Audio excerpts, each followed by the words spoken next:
Nós, a Europa, tem a ver com a Europa, tem a ver consigo.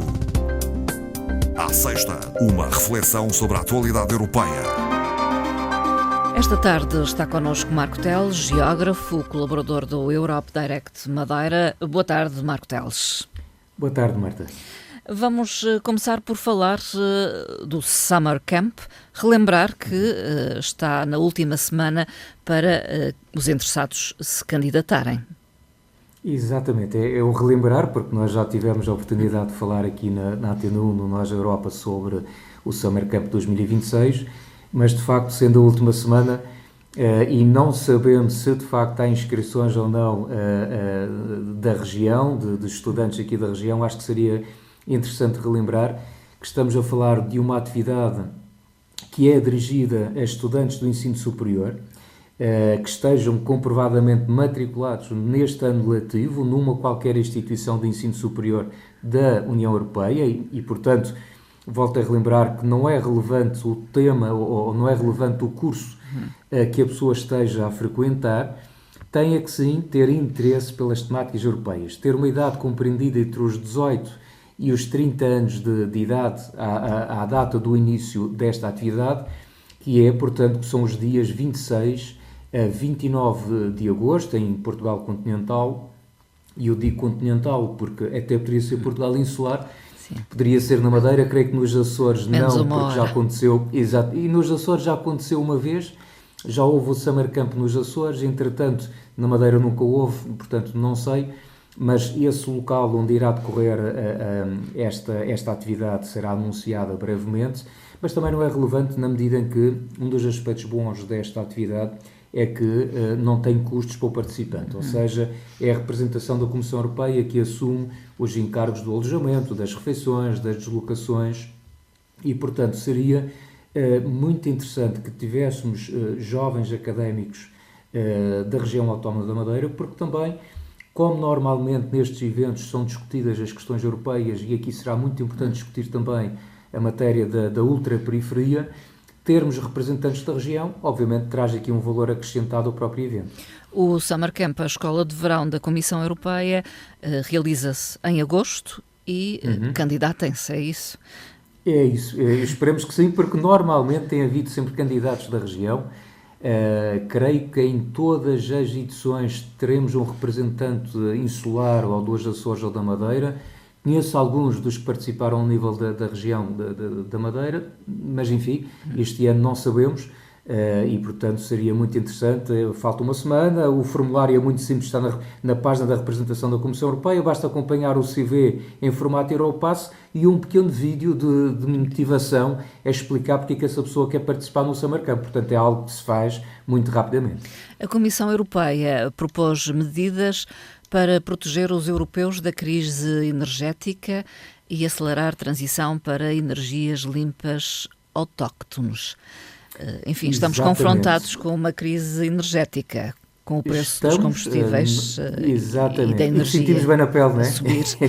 Exatamente. Sentimos nos bolsos e, portanto, na verdade, fazendo um pouco a retrospectiva do que tem acontecido, se nós olharmos bem, esta é a segunda vez em apenas 5 anos que os europeus se veem confrontados com esta situação de perceber que, efetivamente, a Europa tem uma dependência muito grande dos combustíveis fósseis importados, e daí a importância que a Marta aqui referia das energias limpas, mas autóctones, não é? Portanto, nós apostarmos mais naquilo que é nosso dentro da União Europeia e aproveitando, sendo aqui que o caminho, forçosamente, terá que ser cada vez mais na lógica das energias alternativas, das energias verdes.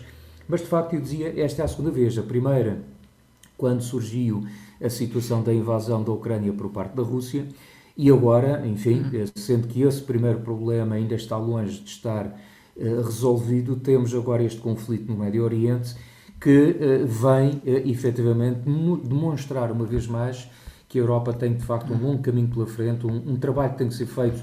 Não é um trabalho que tem que ser iniciado, porque esse já se iniciou há algum tempo. Já começou, essa reflexão já começou até antes da invasão da Ucrânia por parte da Rússia. Convém dizer que em 2019 foi apresentado o Pacto Ecológico Europeu e, portanto, essa orientação, essa percepção que nós na Europa teremos cada vez mais, até pela questão das alterações climáticas e da preocupação ambiental, que temos que nos afastar cada vez mais dos combustíveis fósseis e caminhar mais para as energias alternativas, essa percepção já existia. Sim. Agora, é acelerar. É preciso acelerar, e daí o nome, o Accelerate EU, veio exatamente dessa situação, porque uma coisa é a teoria, aquilo que nós queremos alcançar, outra coisa é o que se faz para alcançar essas metas. E nós sabemos, fazendo um pouco aqui a análise do que se passou no passado, em 2019 estava clara a orientação da União Europeia rumo às energias alternativas, e dou apenas aquele exemplo em que, infelizmente, voltamos atrás. Estava previsto em 2035 seria a data limite para venda de veículos novos que funcionavam unicamente com motores a combustão, e, fruto de muita pressão da indústria automóvel, a Comissão Europeia deu um passo atrás e abriu aqui uma exceção, alargando um pouco o prazo e colocando aqui uma nova situação em cima da mesa. Portanto, quais são as medidas preconizadas, Marco Teles? As medidas são bastante amplas. No fundo, o que a Comissão Europeia veio aqui apresentar é um pacote de 5 conjuntos de medidas que... E estes 5 conjuntos totalizam imensas medidas na prática, dezenas delas, mas falando apenas dos conjuntos, portanto, uma medida passa pela maior coordenação a nível da União Europeia, fala-se inclusivamente da criação de um observatório. Para quê? Para permitir uma maior coordenação entre Estados-membros. Fala-se também da proteção, o segundo conjunto, dos consumidores e da indústria aos choques dos preços e, portanto, aí, inclusivamente a Comissão abre aqui a possibilidade de um quadro temporário em matéria de auxílios estatais, precisamente para compensar o quê? Os setores económicos que estão mais expostos a esta situação de crise. Fala-se também da transição, acelerar a transição para a produção interna de energia limpa, reforçar o nosso sistema energético e estimular o investimento.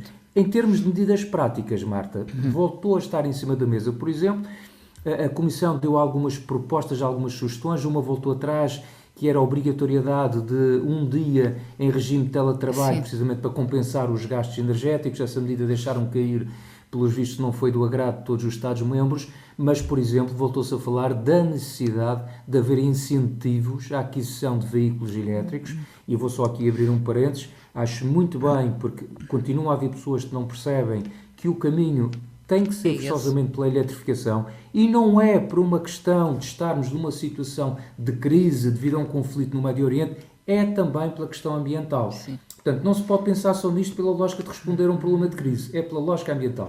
Mas, se houver esses incentivos, é bom que o Estado português repense a forma como ele está a ser atribuído, porque da forma como funciona atualmente, não me parece que seja mais indicado. Os líderes da União Europeia estão em Chipre, reunidos para falar sobre vários aspectos da atualidade política, no fundo, incluindo a questão energética, não é? E defesa também. Exatamente. Portanto, para começar, dizer que os líderes estão em Chipre. Porquê? Porque Chipre é o anfitrião, na verdade, da presidência rotativa do Conselho da União Europeia, e desse ponto de vista faz todo o sentido que a reunião tenha lugar lá. Convém também referir que nós estamos a falar de uma cimeira que é informal e, portanto, medidas de fundo podem não ter uma aplicação logo prática, na medida em que, sendo uma cimeira informal, bom, este aspecto tem que ser tido em consideração, mas servirá com certeza para uma reflexão muito profunda em torno de assuntos como, por exemplo, estabelecer uma cláusula de assistência mútua entre Estados-membros que venha, por exemplo, substituir o artigo 5º da NATO. Porquê que este tema veio ao de cima? Porque Donald Trump vai ameaçando, inclusivamente, que os Estados Unidos possam se retirar da aliança da NATO e com a expulsão de outros. E a expulsão de outros, que, enfim, uma ideia ainda mais estapafúrdia, mas pronto, nem sequer vou alongar nesses comentários, mas já percebemos que as ideias, por mais descabidas que nos pareçam, têm que ser sempre levadas em consideração. E, portanto, acho que os Estados-membros da União Europeia já percebeu isso e, portanto, este é um tema que está em cima da mesa para ser discutido. Um outro será também a invasão da Ucrânia pela Rússia e, portanto, aqui a boa notícia é que finalmente foi desbloqueado aquele montante do qual a Ucrânia já precisa há imenso tempo, são os 90 mil milhões de euros que estavam prometidos por Ursula von der Leyen e que, enfim, devido ao veto de Viktor Orbán, nunca se conseguiu fazer realmente essa concretização desse apoio que é efetivamente necessário. Depois, outros assuntos desta cimeira informal. Temos também a guerra no Médio Oriente, o agravamento da crise energética, porque as duas coisas estão associadas e já se percebeu que devido à posição dos Estados Unidos e do seu parceiro Israel, se calhar a solução não vai ser assim tão rápida quanto aquilo que se pensa. E um outro assunto que é extremamente delicado para os 27 Estados-membros, que é discutir o orçamento de longo prazo da União Europeia. Todos nós precisamos do dinheiro que vem de Bruxelas, mas é óbvio que nenhum Estado-membro está disposto a receber menos do que aquilo que já recebeu no passado. A ceder. E, portanto, como sempre aconteceu no passado, na discussão dos quadros financeiros plurianuais, é perfeitamente natural que cada um dos Estados acha que mereça receber um pouco mais e é, no fundo, esta discussão que vai estar também em cima da mesa, não é? E por aqui ficamos hoje, num Nós é Europa um pouco mais curto em termos de duração, mas voltamos a encontrar-nos em breve, Marco Teles. Numa próxima oportunidade, com certeza. Obrigada. Obrigado, Marta, e um bom fim de semana. Bom fim de semana.